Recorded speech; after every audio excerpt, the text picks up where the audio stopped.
Professor Alex, gente, é licenciado em Matemática pela Universidade Católica de Salvador, é doutor em Educação pela Pontifícia Universidade Católica do Rio de Janeiro, realizou estágio de pós-doutoramento pelo Programa de Pós-Graduação em Educação Matemática da Universidade de Santa Cruz e atualmente é professor efetivo do IFBA Camaçari. Então é nosso parceiro aí de IFBA, só mudamos de campus, né? Ele é do IFBA Camaçari e nós somos do IFBA de Valência.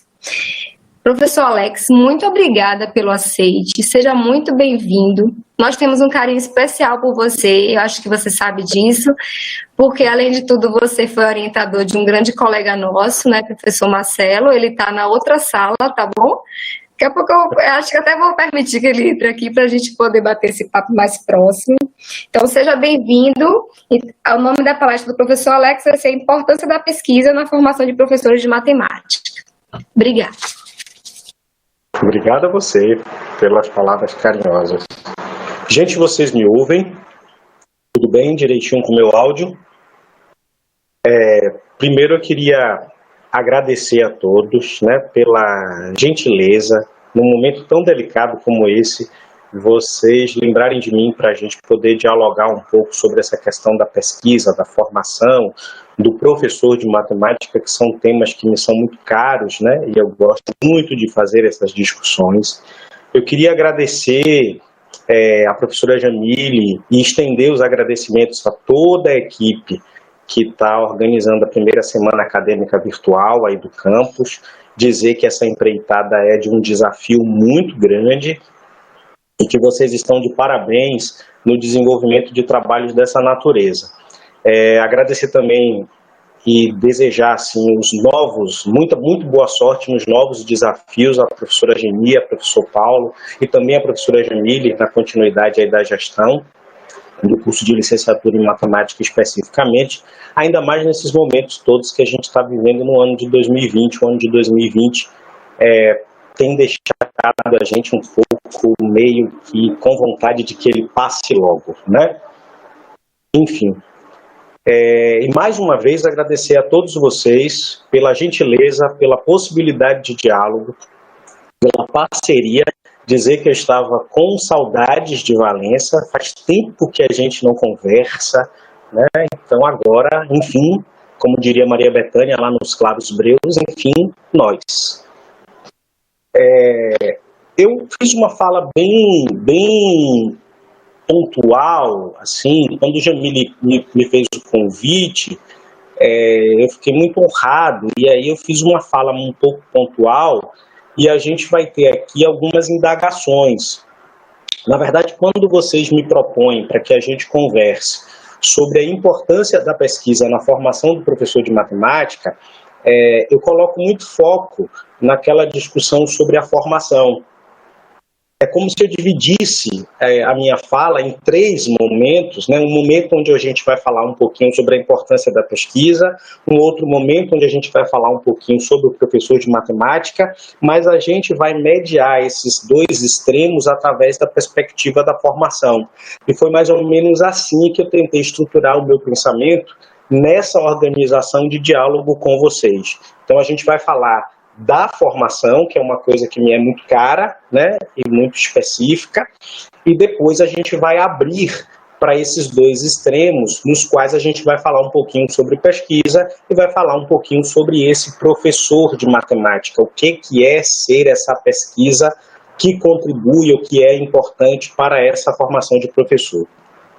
Eu falo de um lugar muito nosso, né, um lugar de um estudioso do campo da formação, professor do Instituto Federal da Bahia, desse lugar que eu falo, assim, com muita, como é que eu vou dizer, assim, com muita cabeça nas nuvens, porque eu sou um sonhador, todo formador é um sonhador, mas com os dois pés bem firmes no chão, assim, é permitido sonhar, é permitido voar, mas a gente precisa falar também de um calço, a gente precisa falar também de uma base, a gente precisa falar também de uma realidade que precisa ser dita dos desafios da formação docente, principalmente atualmente no nosso país, né, vivendo essa pandemia toda que a gente está vivendo e sermos, na verdade, imbuídos de estar lidando com todas essas tecnologias que muitas vezes não estavam presentes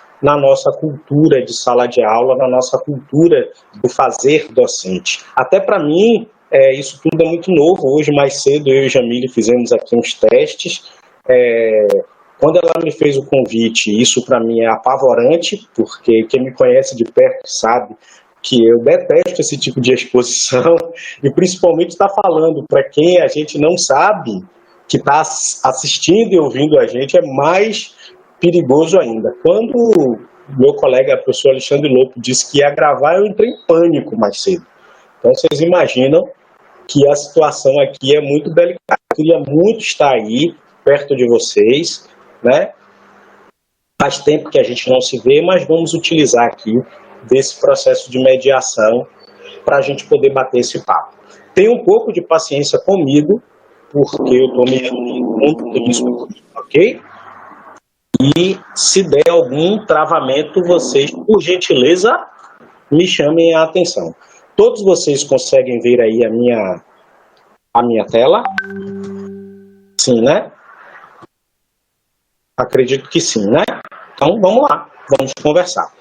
Eu vou sair um pouco de cena aqui, de onde eu estou, eu só consigo ver a minha tela, e vou passar os meus slides. Qualquer coisa, se tiver alguma coisa errada, vocês, por favor, me interrompam, tá? Bom, como eu falei no começo, a nossa apresentação, a nossa conversa, não é bem uma apresentação, mas é mais uma conversa, ela está estruturada mais ou menos em 3 pontos, por uma logística, né, de matemático, assim. Então, primeiro, eu queria discutir e trazer essa problematização de que lugar formativo nós estamos falando. Então, o meu foco é na formação do professor. Então, de que formação é essa?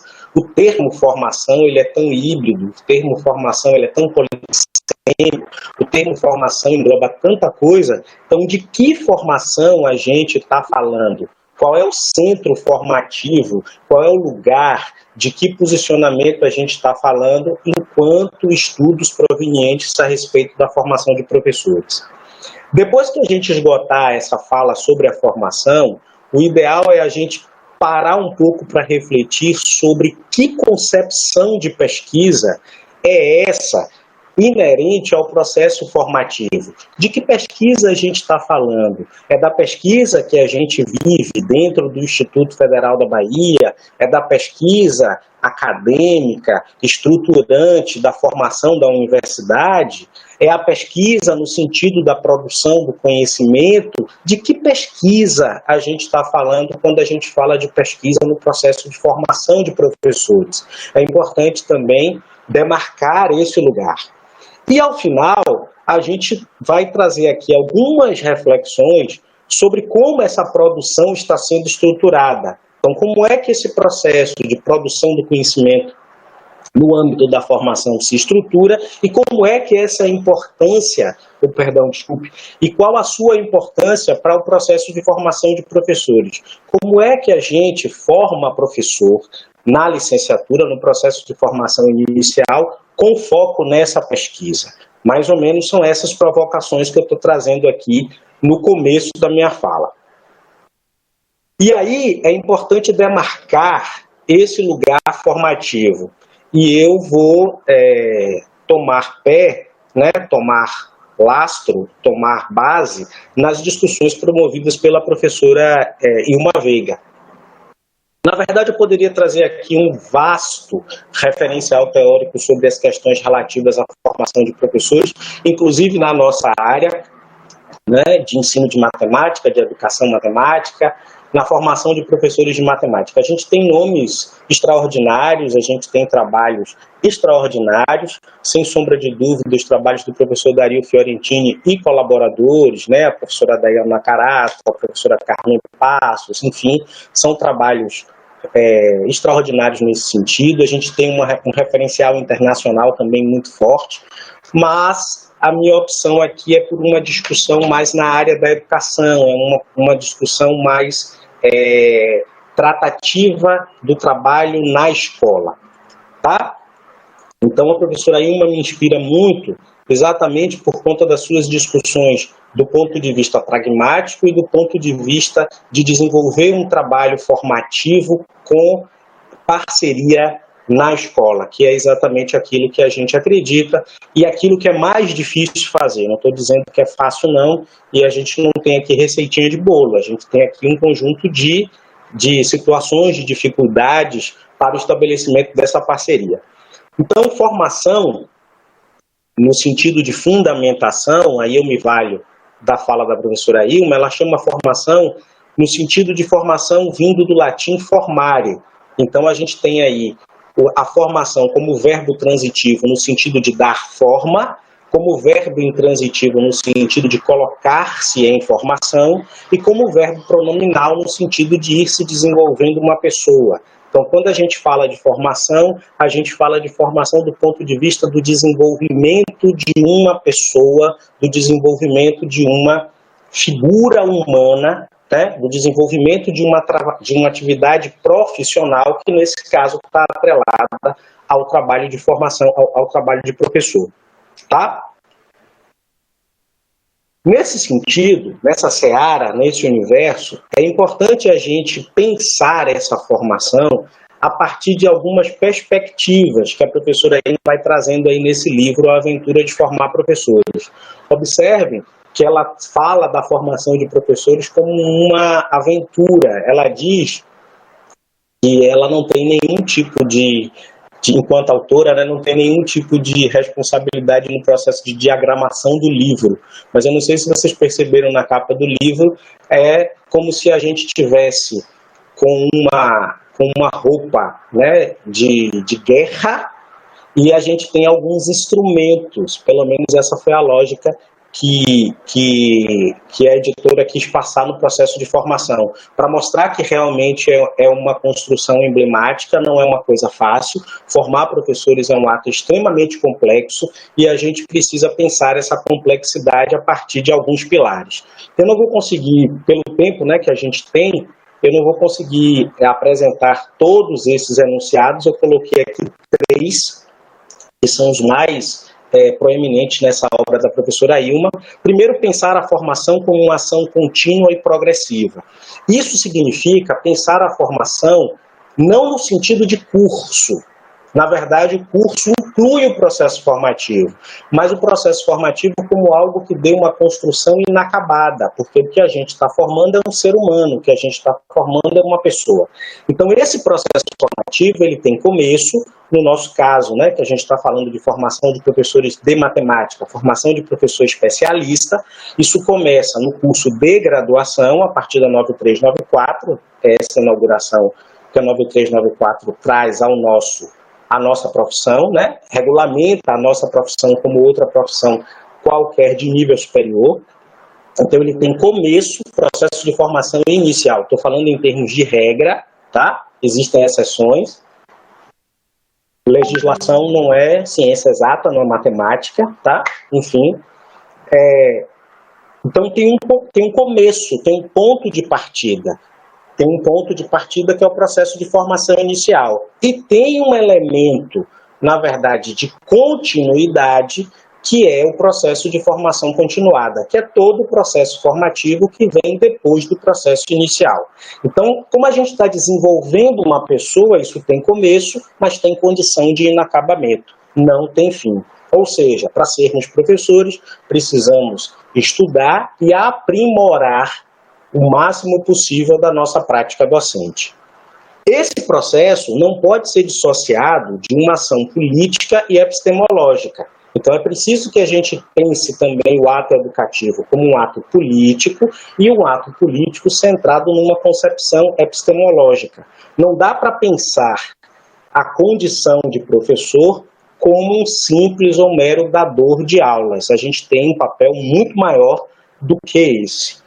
E depois, pensar essa formação através de uma articulação entre a vontade pessoal do indivíduo, porque a gente está falando de uma pessoa, a pessoa professor, e também o estabelecimento de um apoio do ponto de vista profissional. Porque formar professores tem que ser na lógica pessoal e individual, mas tem que ter também uma parceria institucional. A gente não pode pensar num processo formativo como se fosse uma obrigação específica do professor. As instituições às quais ele está vinculado precisam também assumir a parcela de responsabilidade que lhes cabe nesse processo, né? É uma balança, e de preferência que seja uma balança equilibrada. Aí a gente precisa pensar um pouco, ainda nesse lugar formativo.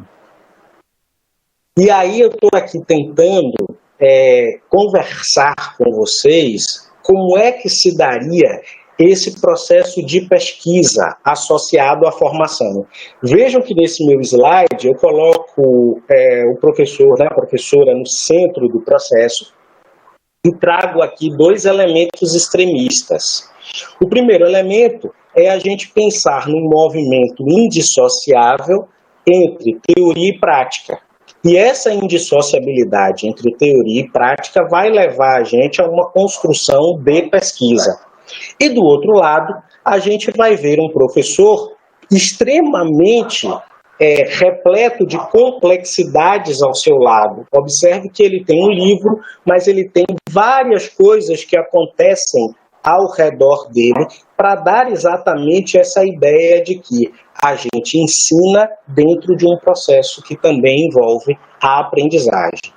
Tá? Mas como é que isso se dá, Alete? Como é que isso se estrutura? Como é que a gente pensa esse processo formativo que se constrói numa lógica indissociável entre teoria e prática? O processo é a gente começar da prática e tentar chegar à prática. Ou seja, eu parto da prática, eu parto do fazer docente e tento chegar, o meu ponto de chegada é o mesmo fazer docente. Só que esse fazer docente vai ser transformado em relação ao meu fazer docente inicial. É mais ou menos assim. A gente tem uma situação real, que a gente vai chamar aqui de situação prática, e a gente tem uma situação ideal, que está dentro da minha corrente teórica, que é aquilo que eu tento perseguir. Observe que aqui, entre esses dois extremos, eu vou tentar construir um caminho, que é sair da minha situação real e tentar chegar à minha situação ideal, que é a minha concepção teórica. Tá? Vou tentar dar um exemplo dentro do ensino de matemática e dentro dos trabalhos que a gente tem desenvolvido aqui no campus de Camaçari, especificamente relacionados à questão da análise de erros. Quando a gente pensa em erro em matemática, existe uma visão extremamente absolutista que o erro ele deve ser abolido do processo de ensino-aprendizagem, né? Nos processos de ensino e de aprendizagem, porque a concepção absolutista diz que quem erra não sabe. Essa talvez seja a nossa situação real, seja a nossa situação prática.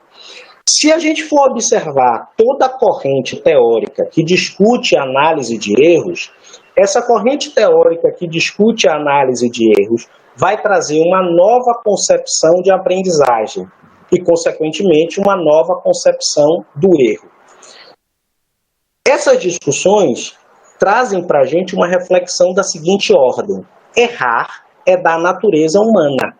Então, aquele que aprende naturalmente erra. E não existe aprendizagens sem erros. Ou seja, o erro precisa ser repensado de uma visão absolutista, que seria eliminá-lo do processo de aprendizagem em matemática, para que ele passe a ser inerente ao processo de quem aprende, porque só existirão aprendizagens mediadas por erros. Então eu vou sair de uma condição real, que seria uma visão absolutista, o erro eliminado do processo de aprendizagem, para chegar a uma situação ideal, uma situação teórica, que é o erro fazendo parte do meu processo de aprendizagem.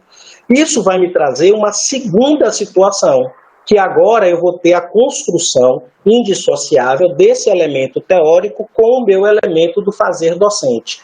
Não é no sentido da minha prática docente ser uma, digamos assim, uma confirmação do modelo teórico, não é isso. E a gente não pensa uma prática no sentido de comprovar o que foi discutido teoricamente, não é isso. Mas é no sentido de que essa prática também possa ressignificar essa corrente teórica que foi construída. Tá? Dar novos sentidos, dar novos significados a partir da forma como a gente faz. E nesse movimento a gente vai criando novas situações, até que a gente vai tentando chegar à nossa situação ideal.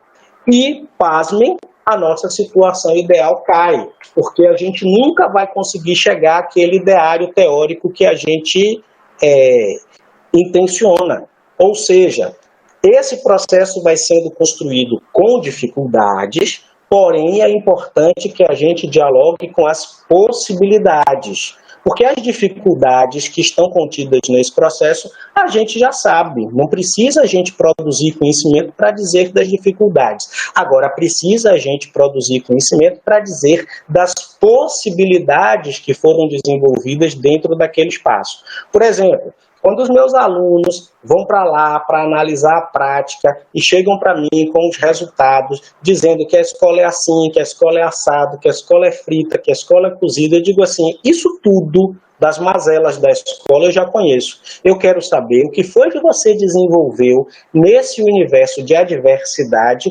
como uma potencialidade pedagógica. É isso que me interessa. Eu quero saber o que é que você fez dentro dessa possibilidade de trabalho. Você tem uma limitação de trabalho, com todas as dificuldades que eu conheço e entendo da escola, agora eu quero saber que tipo de possibilidade você conseguiu construir nesse processo. E essas possibilidades vão ser essas situações criadas que a gente vai construindo até chegar a um ideal que é nosso, mas esse ideal a gente não consegue atingir, porque a vida ela não é assim redondinha, a vida é cheia de dificuldades, ok?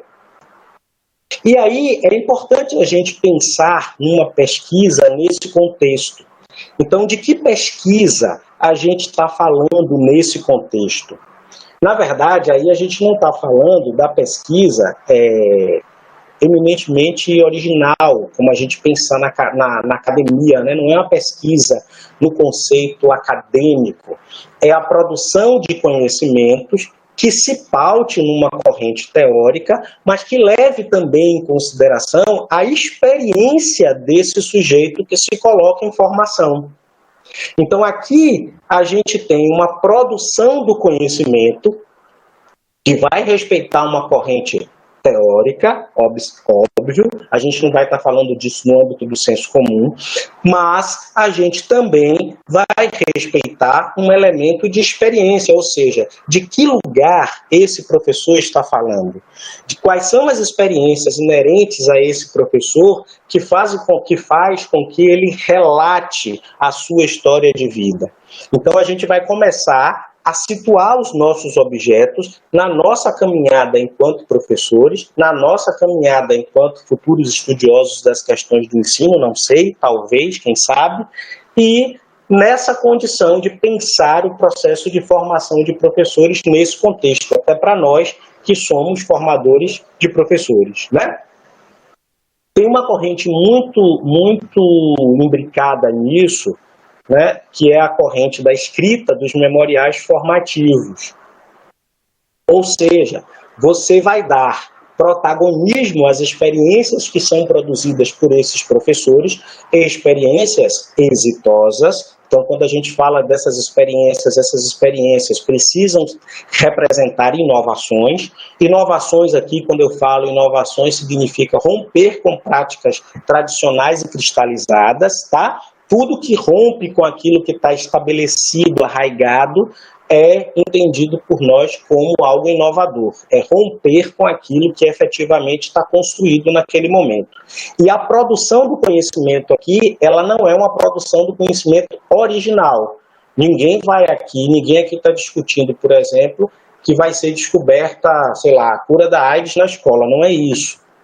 Né? A vacina da Covid na escola. Não é isso. O que a gente está dizendo aqui é que essa produção do conhecimento leva em consideração o lastro da experiência desse professor, o lugar de onde esse professor fala, o lugar de onde esse professor se faz professor a partir da sua experiência frente a uma corrente teórica, porque não é só fazer. Prática aqui é fazer com fundamento.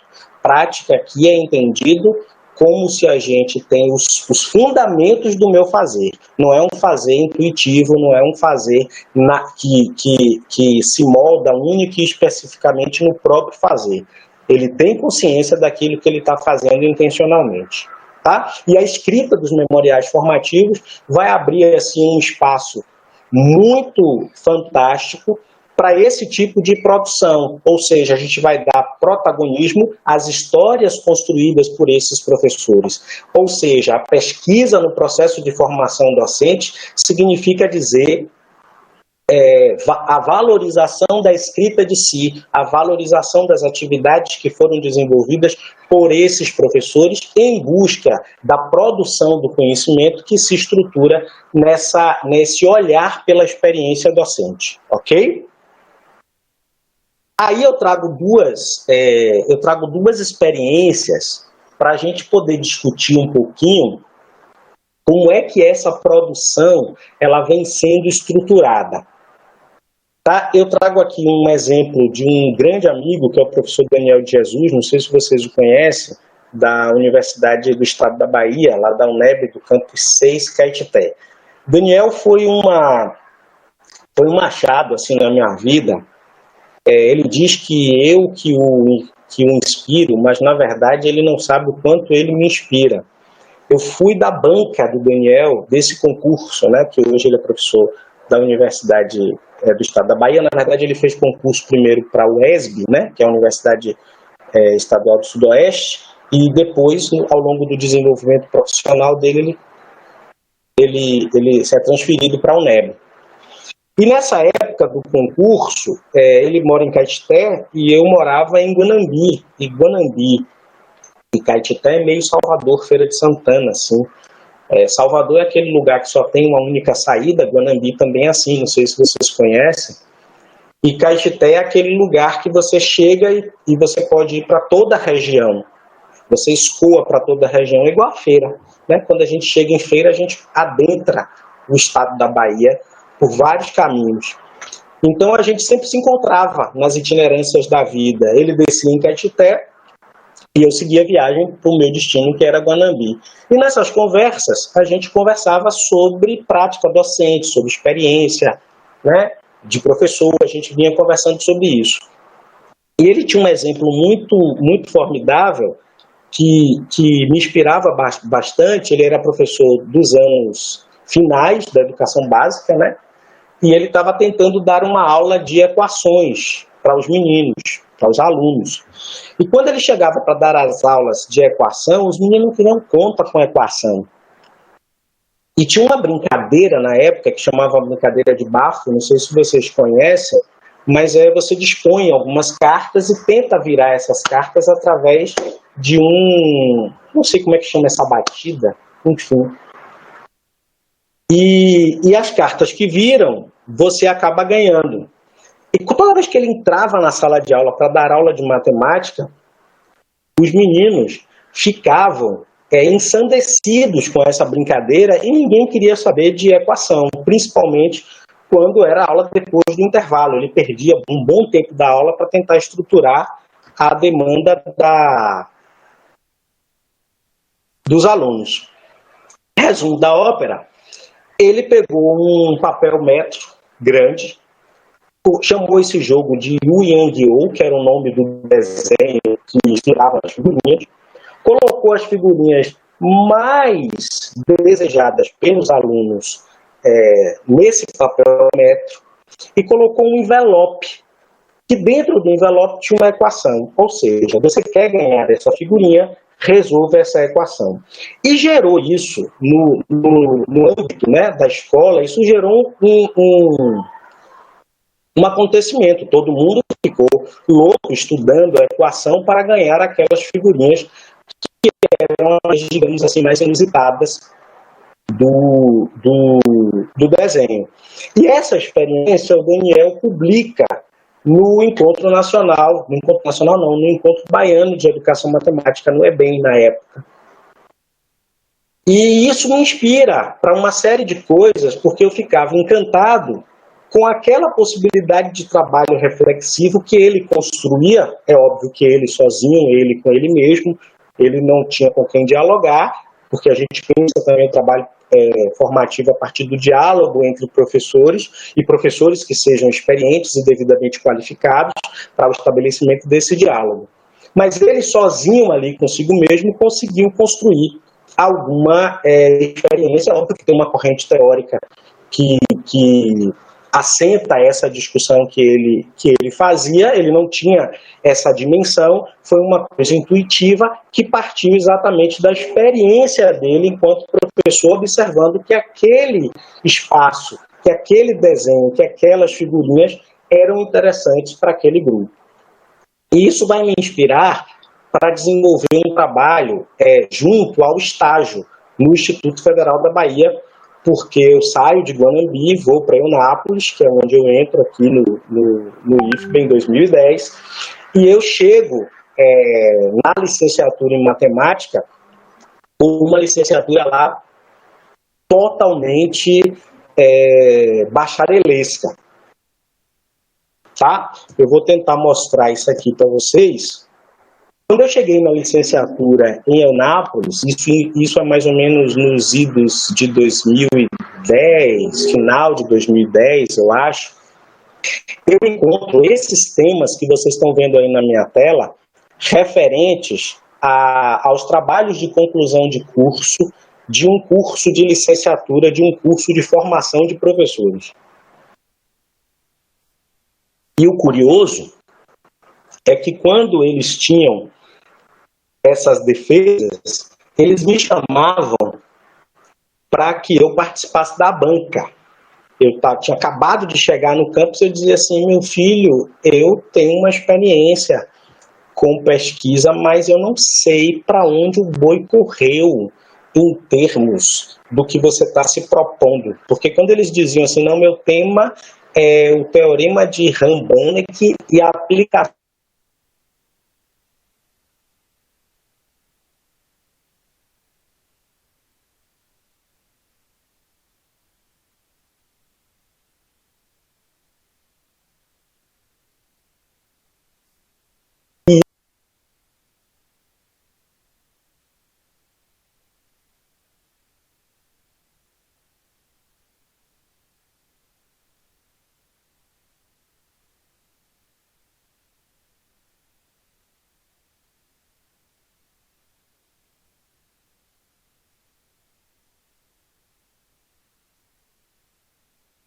ao meu professor de estágio, como é que eu funciono nesse momento. Tinha também aquelas angústias. Eles chegavam falando da escola como se a escola fosse o lugar mais difícil de se estar no mundo. E quando se é professor, a escola é o nosso ambiente mais natural, porque a gente vive na escola a vida toda. Me permito a redundância. Então, quando eles começavam a falar da escola, eu dizia, vem cá, tá assustado por quê? Você está na escola desde os 2, 3 anos de idade. Você conhece escola. Escola não é um bicho de 7 cabeças, todos nós passamos por ela. Então, por que está vendo a escola como esse espaço? Ah, professor, mas eu mudei de lugar. Não tem problema, mas você está no mesmo lugar. Talvez você tenha mudado de posição, mas o lugar é o mesmo. Para exatamente não alimentar esses discursos que eram proeminentes sobre as dificuldades e não discutir o que me interessava, que eram as possibilidades. Eu quero saber o que é que você fez nesse espaço, apesar de todos esses elementos de dificuldades que você está vendo. E com isso a gente fechava um ciclo. Essa experiência é bacana para que a gente comece a pensar qual é a importância desse processo no processo de formação de professores. É importante que a gente pense os cursos de licenciatura, o curso de formação inicial de professores, com foco na produção do conhecimento. Porque a gente não pode pensar a licenciatura como um mero espaço só de ensino, e de um ensino produzido com foco na transmissão. A gente também precisa pensar esse processo de formação associado a práticas docentes, que é uma dificuldade muito grande. A gente, na verdade, não sabe fazer isso, as diretrizes estão aí mudando, os NDEs discutindo, e a gente ainda tem uma dificuldade muito grande de formar professores no Brasil. E formar no aligeiramento, né? Porque diferente de outras profissões de nível superior, quando a gente fala de formar professores, a gente acha que tem que formar professores mais rápido, sem necessariamente a gente estar oferecendo a esses professores uma construção técnica. Os cursos de licenciatura são no noturno, começam muito depois das 18h30, não terminam às 22h, né? E a gente não pode estender isso para 5 anos, porque um curso de licenciatura de 5 anos é incompreensível, e no noturno, né? Eu estou falando de 5 anos no noturno, os meus colegas lá me acabam quando eu faço esse tipo de proposta, porque formar professores precisa ser formado de uma maneira muito rápida, na superficialidade. Então a gente precisa começar a pensar esses modelos formativos que formam professores sem discutir a questão da prática docente, sem discutir essa inter-relação com a escola. E esse processo de inter-relação com a escola precisa estar centrado nessas construções aqui que a gente está chamando de atividades inovadoras. Inovadoras no sentido da gente repensar a formação através de práticas que já estão cristalizadas, que já estão enraizadas naquele espaço. Tá? No final, eu trago aqui uma inspiração do Anísio Teixeira para a gente pensar. Geralmente, quando eu faço as minhas falas, eu sempre trago esse texto do Anísio, porque a gente está vivendo um processo muito delicado dentro da educação brasileira e principalmente dentro da escola pública brasileira. Para mim, escola é de todos, tá? Seja ela pública, seja ela particular. Meu vetor para a escola pública é porque nesse espaço se forma boa parte, né, ou a maioria da população brasileira, então eu penso nesse espaço por conta disso. A escola pública brasileira é uma escola pública que reúne talentos extraordinários, é importante que a gente tenha uma atenção para esses talentos, porque eu sou um entusiasta da educação e dentro do meu processo de formação, né, e de autoformação, porque a gente forma as pessoas, mas também se forma com cada uma dessas pessoas que passam pela vida da gente. Trouxe aí o exemplo do meu amigo Daniel, poderia citar aqui outros, enfim.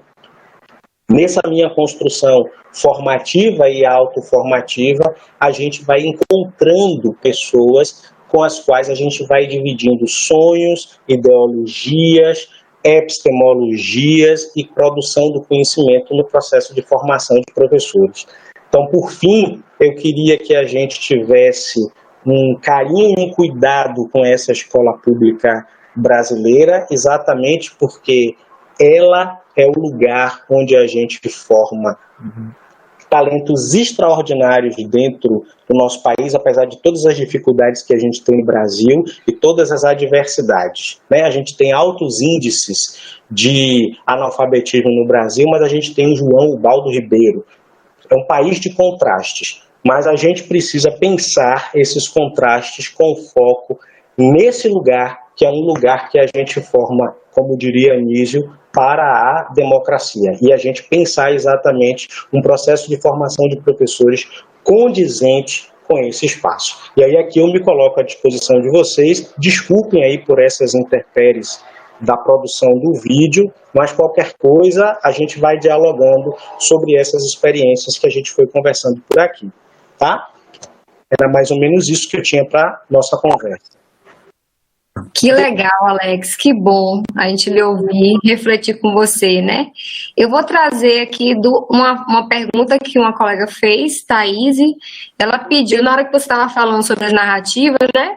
Botou assim, Alex, você poderia dar algum exemplo de práticas pedagógicas inovadoras? Além disso, já você juntar as falas, cortou o áudio no momento que você estava falando sobre os TCCs de Eunápolis. Aí, se você quiser retomar um pouquinho para o pessoal que estava na transmissão que não lhe ouviu, tá bom? Tá bom. Thaís, eu vou aproveitar para colocar aqui também o grupo, tá certo? Tá tendo uns elogios lá, eu vou colocar aqui para você ver. Tá bom, obrigado. Thaís, veja só, as práticas inovadoras